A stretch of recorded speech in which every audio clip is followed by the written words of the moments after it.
A very good morning to our viewers. I'm Smriti Rastogi with Breakfast News. In the next half an hour, we will get you all the news from national, international and sports front. But before getting you all the details, a quick look at the top headlines. CBI raids on former Finance Minister P. Chidambaram and his son Karti. Raids at nearly 14 locations in connection with the alleged illegal INX media deal.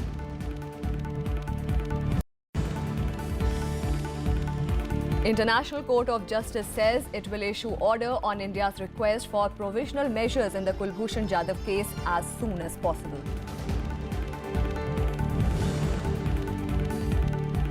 Palestinian President Mahmoud Abbas to hold bilateral talks with Prime Minister Narendra Modi says India can play a very important role in resolving Israel-Palestine dispute.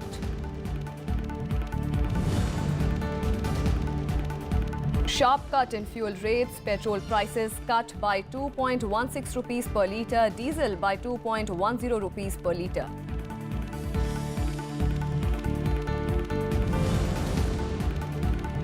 And UN Security Council condemns North Korea's latest missile test, warns of new sanctions. Emergency meeting of the Council later today.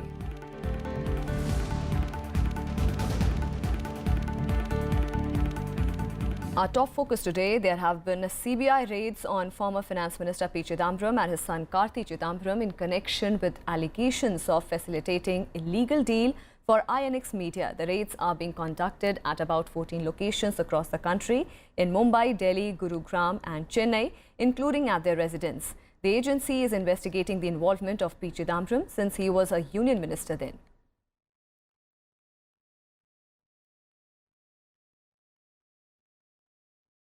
And for more on this story, we'll go across to our correspondent Vishal Dahiya, who is joining us live. Vishal, tell us what these raids are about and what is the role of former finance minister and his son that the CBI is now probing. Well, Smriti, these raids which are being conducted by the CBI officials since 7 a.m. in the morning at several locations, almost more than a dozen in Chennai, Delhi, Mumbai and Noida, pertains to the INX Media case. Now, this is a case wherein the FIPB clearance was given to INX Media in 2007-2008. And the allegations against Karti Chidambaram are that the FIPB clearance was only for 4 crore rupees. However, a lot more money, a foreign investment, lot more foreign investment was pumped into INX Media without the FIPB clearance, and this entire deal was facilitated by Karti Chidambaram. Now, how come P. Chidambaram comes into picture is because that at that point in time, it was P. Chidambaram who was the union finance minister. So clearly, the allegations are with respect to the INX Media case, and the raids which are being conducted are being done after the sources in CBI say that an FIR has been filed on Monday against Karti Chidambaram, and after that, 24 hours after that, these searches are being conducted, and the sources in CBI also say that so far they have seized several incriminating documents from these locations, and if at all required, then CBI may also ask Karti Chidambaram to come in for investigation and inquiry and questioning as well. Right, Vishal. One more question. Has there been any reactions so far from Chidambaram's? Well, yes, indeed. Just a short while back, there is an official statement which has been issued by former finance minister and senior Congress leader P. Chidambaram, in which he has clearly pointed out that the FIPB clearances are done by a committee of 5 secretaries, and there is no allegations against those 5 secretaries and none against him as well.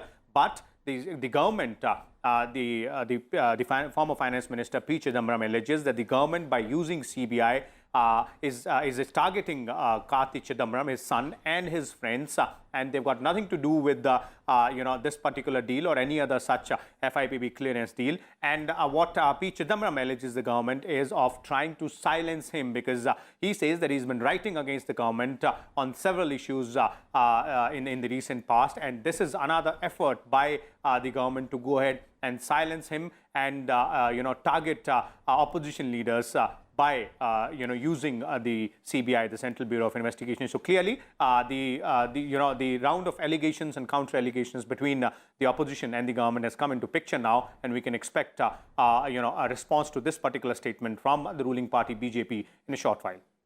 Thank you so much, Vishal, for joining us and giving us all those details on this latest development. Moving on, India and Pakistan fought it out at the International Court of Justice during public hearings of the Kulbhushan Jadhav case. The hearings are held at The Hague in Netherlands. India called for immediate suspension of the death sentence, expressing fear that Pakistan could execute Jadhav before its arguments are heard in the court. Meanwhile, Pakistan responded, claiming Jadhav was given a fair trial and denied he was not given consular access. The ICJ said it will issue its orders as soon as possible. India on Monday mounted a fierce defense of Kulbhushan Jadhav at the International Court of Justice. Arguing the case of the retired Indian Navy officer at The Hague, senior lawyer Harish Salve called for an immediate suspension of the death sentence. Jadhav is facing a death sentence ordered by a Pakistani military court on charges of spying.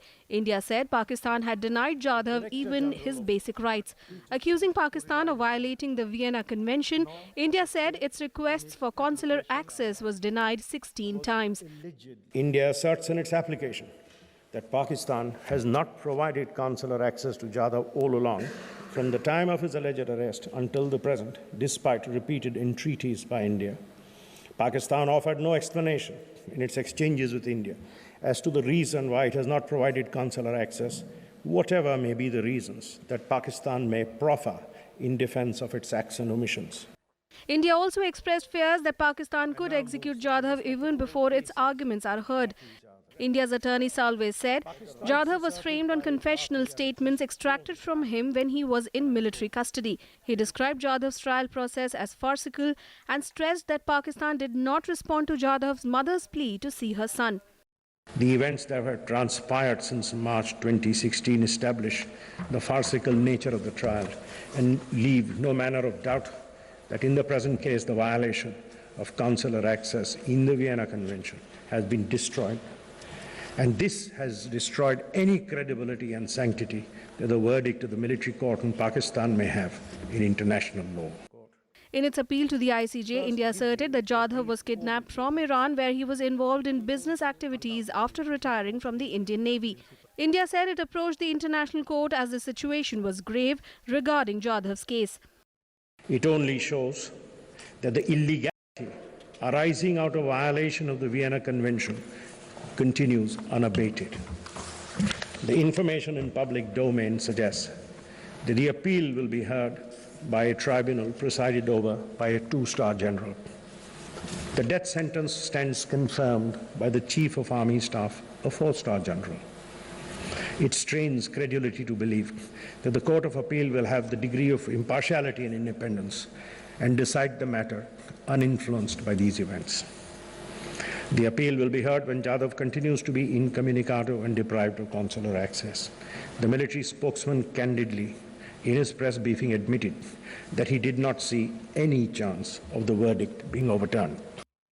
India asked the court to declare Jadhav's death sentence illegal under international law. Pakistan, in its defense, said the court had no jurisdiction in the case and accused India of using it as a scene of political theatre. Pakistan's lawyer Khawar Qureshi said Jadhav was not eligible for the consular access as he was a spy, adding that Vienna Convention provisions did not apply to a spy involved in terror activities. Pakistan also said India was unable to provide an explanation for Jadhav's passport that had a Muslim name. The court, however, refused to let Pakistan play a video of Jadhav's alleged confession. That the obligation to prevent and to enable the punishment of terrorism is one of the highest obligations that all member states of the United Nations are subject to. Indeed, I would go much further and say it's an obligation erga omnes. It wasn't a condition on consular access. It was a fundamental requirement that India was to comply with, and it's yet to give an explanation to this court as to why it has not. The ICJ had on May 9 stayed the death sentence of Kulbhushan Jadhav after India moved a petition before the UN body.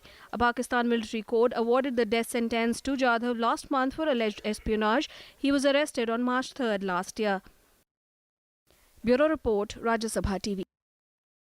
The US has urged India and Pakistan to engage in direct dialogue to reduce tension. The appeal came as the two countries faced off at the ICJ over the Kulbhushan Jadhav case. PTI is quoting a US State Department spokesperson as saying that the US believes that India and Pakistan stand to benefit from practical cooperation. When asked to specifically react to the Jadhav case, the State Department official said that the two sides must engage in a dialogue. And on the latest ceasefire violations in the valley, Monday was the third consecutive day when Pakistan fired small arms on the forward post and 4 hamlets in Naushera sector of Rajouri district. Intermittent firing was responded in the villages of Saria, Khamba, Anwas and Bhandar. Authorities have now shifted more than 1,500 border dwellers to safer areas. The Pakistani troops had on Sunday shelled mortars on civilian areas and army posts along the line of control in Naushera and Manjakot sector in the district, affecting over 10,000 people.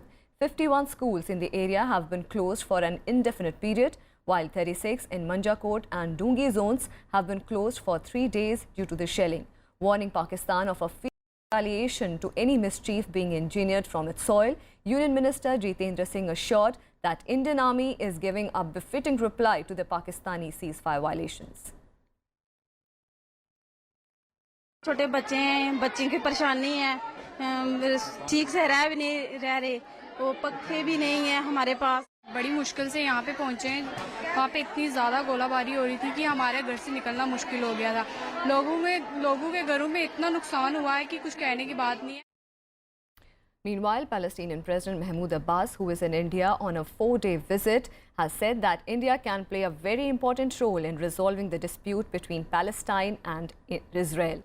Prime Minister Narendra Modi and President Abbas are scheduled to hold bilateral discussions today. The Palestinian president said that India shares good relations with both Palestine and Israel, and he will ask Prime Minister Narendra Modi to use India's position to bring peace between both the countries. The meeting comes a couple of months ahead of Modi's visit to Israel, which will be the first by an Indian Prime Minister. President Abbas will also be meeting his Indian counterpart Pranab Mukherjee today. The Palestinian president will apprise President Mukherjee and Prime Minister Narendra Modi of the ongoing political developments in Palestine and the Middle East. India has been a very vocal supporter of the Palestinian cause. On to some more developments. Congress President Sonia Gandhi will meet Trinamool Congress Chief Mamata Banerjee today to discuss the opposition strategy for the presidential polls. Mamata's Trinamool Congress, with a total of 49 MPs and 184 MLAs, plays a crucial role in upcoming presidential elections. Congress, which is the single largest opposition party in the Lok Sabha, is attempting to form an anti-NDA alliance. Over the last month, Congress leaders have spoken to Samajwadi Party, the RJD, the BSP and the DMK to evolve a possible opposition candidate for the polls. Bihar Chief Minister Nitish Kumar also pushed for building a consensus on the next president. He also suggested that the ruling party must initiate talks with other political parties over the issue. He also, however, favoured a second term for Pranab Mukherjee. देश में राष्ट्रपति तो देश के राष्ट्रपति होते हैं, consensus का प्रयास करना चाहिए। अगर वो कॉन्सेंसस का प्रयास नहीं करते हैं तो अपोजिशन का ये ड्यूटी बनता है कि अपना कैंडिडेट खड़ा करें सर आपस में बातचीत करके। लेकिन पहले तो केंद्र सरकार की ये ड्यूटी है, फर्ज बनता है, मैं ड्यूटी नहीं कहूंगा।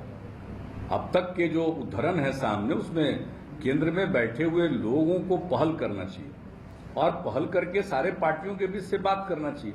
लेकिन अगर कोई सर्वानुमति से राष्ट्रपति नहीं बनाना हो, अपनी मर्जी से बनाना हो, तो फिर वैसी स्थिति में जो विपक्ष में बैठे हुए लोग हैं, अगर विपक्ष में बैठा हुआ लोग है केंद्र के लोग, सभी विपक्ष, मैं इक्का दुक्का पार्टी की बात नहीं कर रहा हूं, अगर समस्त विपक्ष के साथ कोई डायलॉग करके कॉन्सेंसस की बात करेंगे तो बहुत ही वो एक अच्छा उदाहरण होगा, अच्छी परंपरा होगी। लेकिन अगर ऐसा नहीं होता है तो आप किन्हीं को राष्ट्रपति के चुनाव में पूछिएगा भी नहीं, तो उन लोगों का तो बैठे थोड़ी रहें, तो उनका भी फर्ज बनेगा कि वो अपने आपस में बातचीत करके वो कैंडिडेट तय करेंगे। On some more national developments, President Pranab Mukherjee on Monday asked lawmakers to improve the quality of debates in legislatures, reiterating that India cannot remain a role model to the world simply because of the size of its electorate. While delivering a first Bhairav Singh Shekhawat Memorial Lecture in Jaipur, the President asked the parliamentarians and the state assemblies to improve the quality of deliberation, discussion and debate in the House, saying people have vested power and privileges in them. He also added that once a decision is taken by majority in the House, it automatically becomes the decision of India.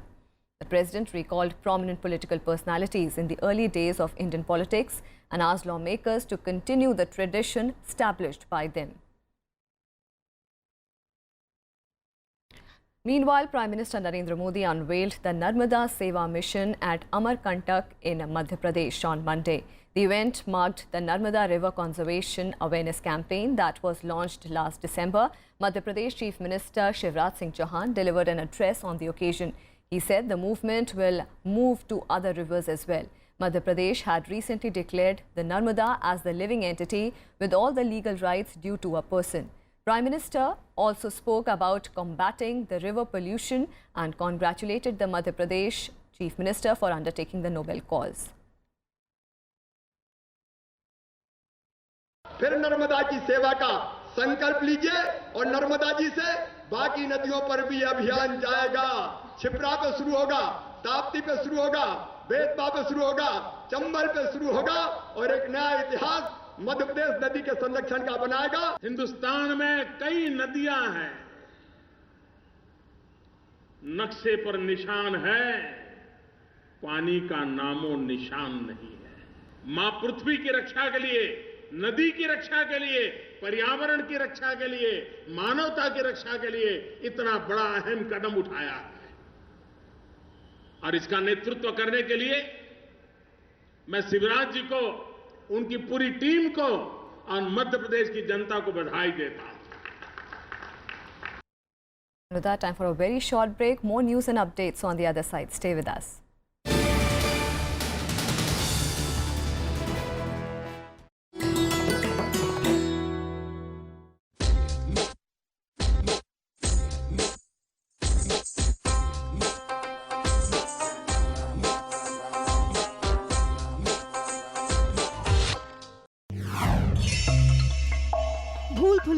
A labyrinth of hundreds of narrow stairway passages is a significant and historical component of what you popularly know as Bara Imam Bara.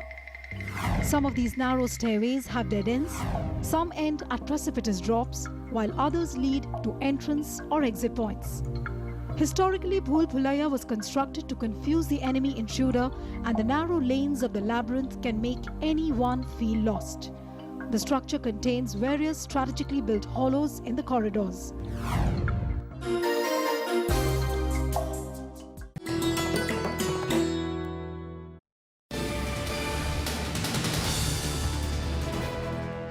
Welcome back. With the hearing over triple talaq entering its third day in the Supreme Court, the government on Monday said it will bring law on marriage and divorce among Muslims if triple talaq is made invalid. However, due to paucity of time, the top court only heard the matter of triple talaq while keeping the issues of polygamy and nikah halala pending.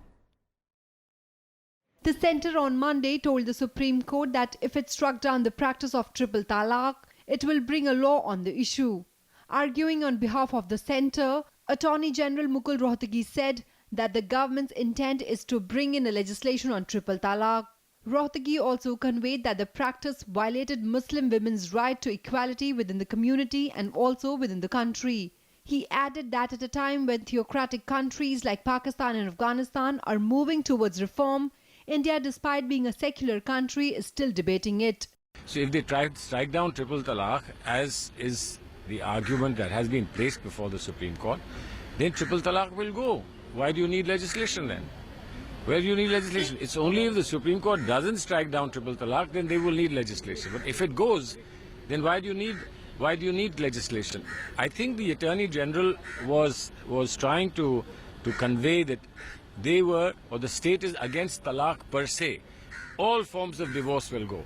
And if all forms of divorce go, then you will have to bring in legislation. I don't think that's a very sensible idea. Earlier, the Apex Court refused to hear all the three cases, including polygamy, nikah halala and triple talaq, at once due to lack of time. The court said it will keep the issues of polygamy and nikah halala pending for the future. However, the government insisted that the issues of polygamy and nikah halala were also part of the order and must be heard together.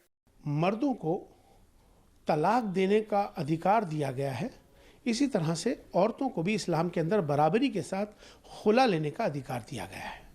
दोनों ये basically निकाह जो है एक contract है। मुझे लगता है कि सुप्रीम कोर्ट जो है और न्यायपालिका हमारी हमेशा से न्यूट्रल रही है और उम्मीद करते हैं कि उस पर न्यूट्रल फैसला आएगा। On Friday, the top court described triple talaq as the worst and undesirable form of dissolution of marriage among Muslims. Bureau Report, Rajya Sabha TV. And on to some more news. There has been an announcement of sharp cut in petrol and diesel prices, reversing 4-week trend of rising rates. Petrol price was cut by 2.16 rupees per litre and diesel by 2.10 rupees a litre.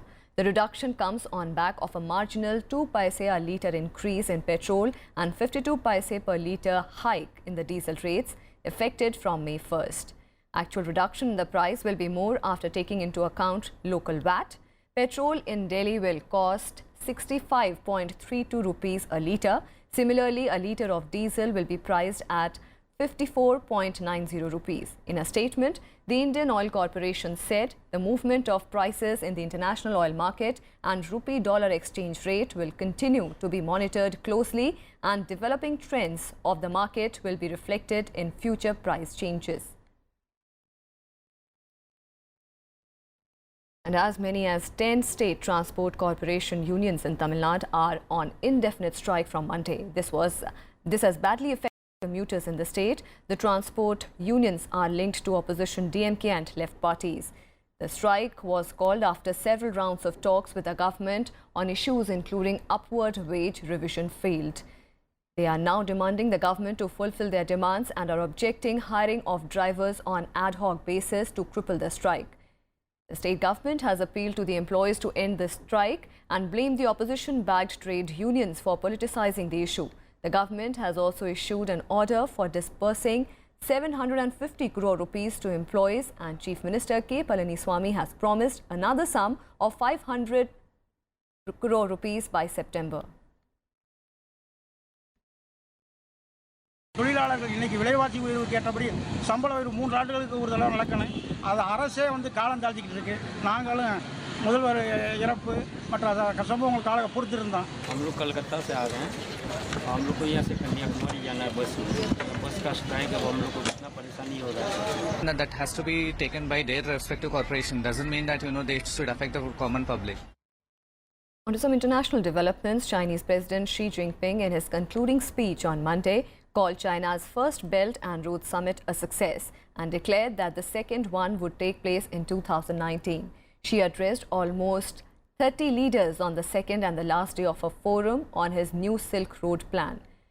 A total of 68 countries and international organizations are said to have signed Belt and Road cooperation agreements with China. On Sunday, Xi pledged $124 billion for his new Silk Road, which aims to boost China's global leadership ambitions by expanding links between Asia, Africa, Europe and beyond. Some Western diplomats, however, have expressed unease about both the summit and the plan as a whole, calling it an attempt to promote Chinese influence globally. They are also concerned about transparency and access for foreign firms to the scheme. China also dismissed India's concerns over the initiative, saying it has broad international support, and China-Pakistan Economic Corridor project, which is a part of it, will not affect Beijing's stand on Kashmir. 这些合作既涉及宏观政策、发展战略等方面的对接规划，也包括贸易投资、基础设施互联互通、产业和金融合作、人文交流等领域的务实行动。 And the ransomware malware that spread across 150 countries since last Friday is now slowing down, with just a few reports of fresh attacks globally. In Asia, including India, the attack was less severe than expected, but the Reserve Bank of India has asked banks to update software systems at their ATMs with a security patch released by Microsoft Corporation as a precautionary measure.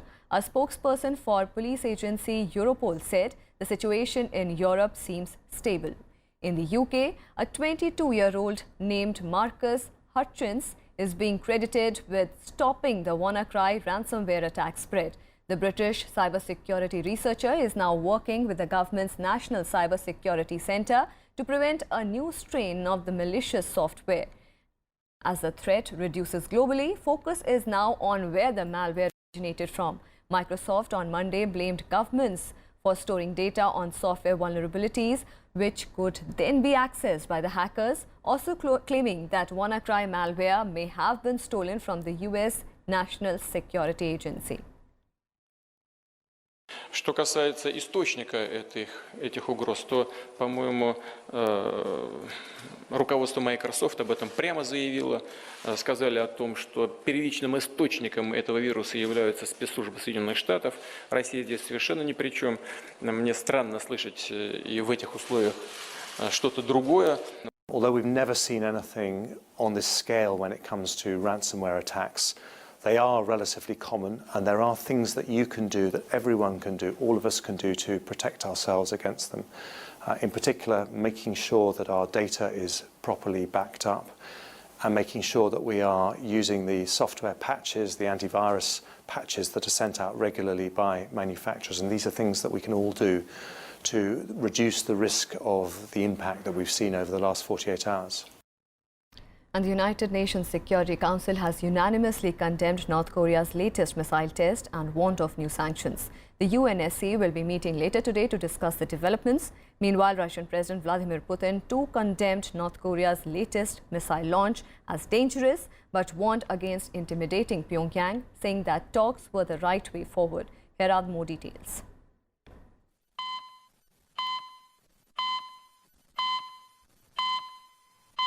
Tensions in Korean peninsula escalated once again after North Korea tested a new missile on Sunday.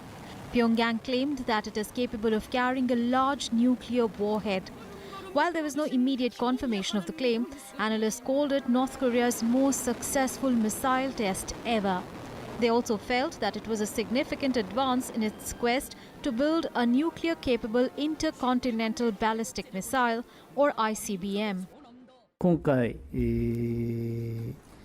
の発射を通じてこの弾道ミサイルについても一定の技術その進展は得ているんだろうというふうに思っております。 North Korean leader Kim Jong-un personally supervised the launch of the Hwasong-12 missile that was launched at a steep angle. It reached an altitude of 2,000 kilometers and traveled about 700 kilometers, landing in the sea west of Japan. South Korea's newly elected President Moon Jae-in, who is seeking deeper engagement with the North, called it a reckless provocation. 북한이 우리의 경고를 무시하고 도발을 계속한다면 이미 경고한 바와 같이 우리 군과 한미 동맹에 강력한 The US also expressed alarm at the new tests, more so as speculation mounted that the missile had the potential to reach the US territory of Guam in the Pacific. It is noteworthy that Guam is home to US's Anderson Air Force Base. While White House recently mooted talks with North Korea under the right conditions, after the tests it said Pyongyang had been a migrant menace for far too long. It said the latest provocation should serve as a call for all nations to implement far stronger sanctions. The US and Japan called for an emergency meeting of the UN Security Council on Tuesday. 今後も日米そして日韓において緊密に連携をしながら情報を分析をし、そしてしっかりと対応していきたいと考えておりますし、日米日韓 North Korea is known to be in the process of developing nuclear weapons, having already conducted 5 nuclear tests with missiles capable of delivering weapons to their target. The Trump administration warned that a first ICBM test, together with any further nuclear tests, will cross a line that could prompt military retaliation. Bureau Report, Rajya Sabha TV. And with that, it's a wrap on this edition of Breakfast News. See you again tomorrow, same time. Till then, keep watching Rajya Sabha Television.